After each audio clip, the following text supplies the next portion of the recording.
Guz experience. It's just in a fighter's nature. But here we see Guzman still having success in the first 2 rounds, even though Funeka already knows what he has from the last fight. Maybe we could just make the case he's a bit of a slow starter. As many pressure fighters are. In spite of his long reach and size, Funeka is a pressure fighter. Well, shoots a right hand to the body, does Funeka. Funeka doesn't do anything too special. He's really a basic boxer. He comes forward with left, right, straight punches. But, you know, as far as doing something different and spectacular, I don't see that from Funeka. Well, he controlled the last fight with his jab. As we talked about at the beginning, he landed 142 jabs. He threw over 500 of them. And that's really, Lennox, how he's going to have to control Guzman, as Guzman with a roundhouse right that found the cheek of Funeka. They exchange lefts.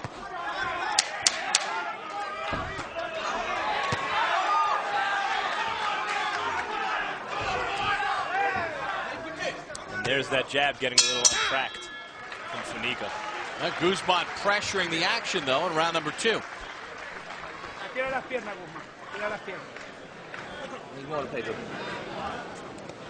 This is more deep breath. How you feel?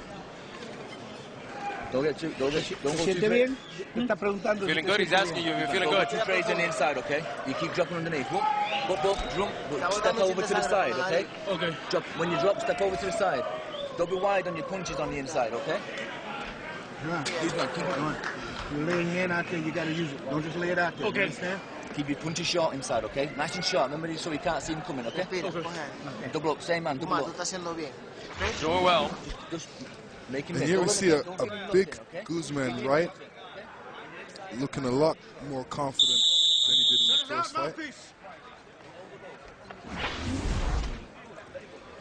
In that round, though, Funeka, according to CompuBox, had pretty good success with his power shots, landing 20 of 48 to Guzman's 9 of 35. You know what I noticed about that right hand that Guzman landed? Not only was it a bit roundhouse, but Funeka tucks his chin so well that that punch landed up high on the cheek and didn't have a ton of effect. That's very important for a tall boxer to keep his chin down. He's always susceptible for a punch to come out of anywhere to catch you on the chin, so it's always better to keep it hidden behind that shoulder. Guzman trying to jump in with that left, taunting Funeka a little bit. The right hand off the missed jab. Lennox, is Funeka not using his jab as effectively as he needs to?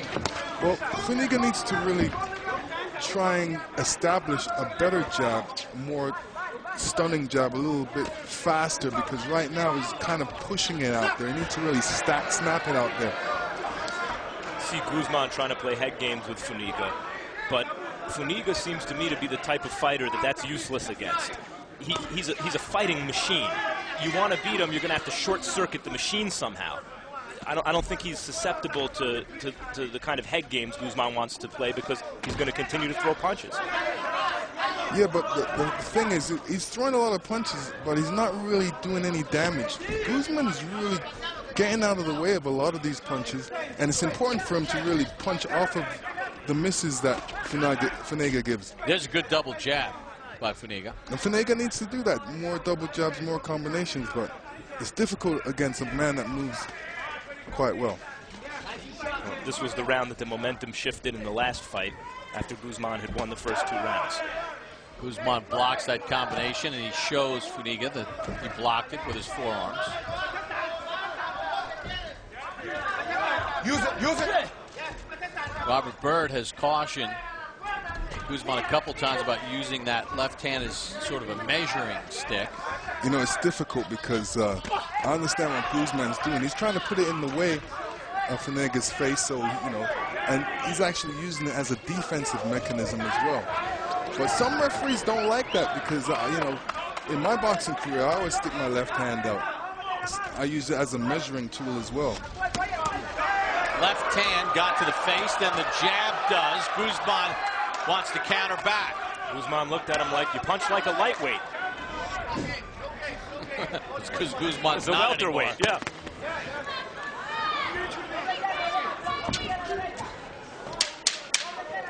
Guzman's only thrown 31 punches here in the round of Funega's 63. And Funega's starting to land cleanly. End of round number 3. Smile from Guzman, but not a lot of punches.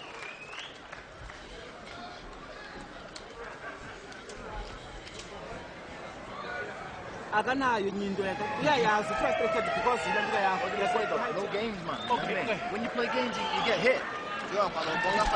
Guzman, you can't afford no games. Guzman, you can't afford no games, you know what I mean? Keep this shit straight, you know what I mean? Okay. It's simple. When you want to make him miss, you make him miss. You play games, you get caught. Coach is telling that. Coach is telling that. Coach is telling that. Okay. Don't play no games with this fucker. You know what I mean? When you make him miss. Because stupid. Chep, boom, Well, we're in beautiful Las Vegas, Nevada on a Saturday evening for HBO's Boxing After Dark, a doubleheader. Joan Guzman and Ali Funeka in a rematch of their controversial draw. Coming up in our main event, Marcos Maidana takes on Victor Cayo in a 140-pound showdown. Let's get the unofficial scoring of Harold Letterman. Harold? Okay, Bob. 2 rounds to 1. 29-28, Joan Guzman. You know, Bob, in every single fight, I've seen Ali Funeka, he gives up the first 2 rounds. I mean, it's like unbelievable. It takes him 2 rounds to get into his rhythm and to start to feel the other guy out. But in round 3, Ali Funeka really came on, started landing clean, hard shots, and Joan Guzman didn't land anything in the 3rd round. So I've got a 2-1 Guzman. And interesting that you caught what Robert Burns would say to Guzman. He said it already 4 times. He keeps warning him for measuring the guy. And I tell you something, I don't think Joan Guzman is really measuring the guy like, let's say, Vladimir Klitschko measures you. Joan Guzman barely stuck his arm out, and Bird won them 4 times already. Good point, Harold, because Klitschko does it to an annoying level at times. And I don't really understand what I don't understand that rule quite. Sticking out your hand doesn't really stop the action. It's somewhat defensive. Your punching hand is actually closer to the guy's face. I don't know. It doesn't bother me. It's not like holding. You know, I can see it both ways. You know, if I wouldn't like somebody's guy sticking his hand in front of my face. You used to do it all the time. Well, it's worse if a much taller guy's doing it. If Funeka was doing it, I could see the warnings. I guess that's why you do it, Lennox. You know you don't like it. And, you know, talk about Klitschko does it. You have to remember where he boxes, in Germany, so he can do what he wants. Good line. And meanwhile, all Funeka does is go to... Is leave South Africa recently, fly to the North America, and fight under unfair circumstances in his last 3 fights, and yet, in my mind, prove himself the best lightweight in the world. Good body work by Guzman. Funeka blocked a lot of that counter shot that came back. Hey, Guzman needs to tighten it up a little bit and try and throw a lot more straighter punches. It'll have more effect because he's inside. He's close to a taller guy, which really takes a long time to throw his punches because he's got long arms. So this is the time he needs to seize the opportunity and punch inside. Guzman ducks away from danger there. Makes him miss, but he needs to capitalize on that and come back with a combination himself. Well, Funeka has thrown twice as many punches so far in the fight, according to CompuBox, than Guzman has thrown. You see the power punches landed so far in this round. It was blocked by Funega's glove.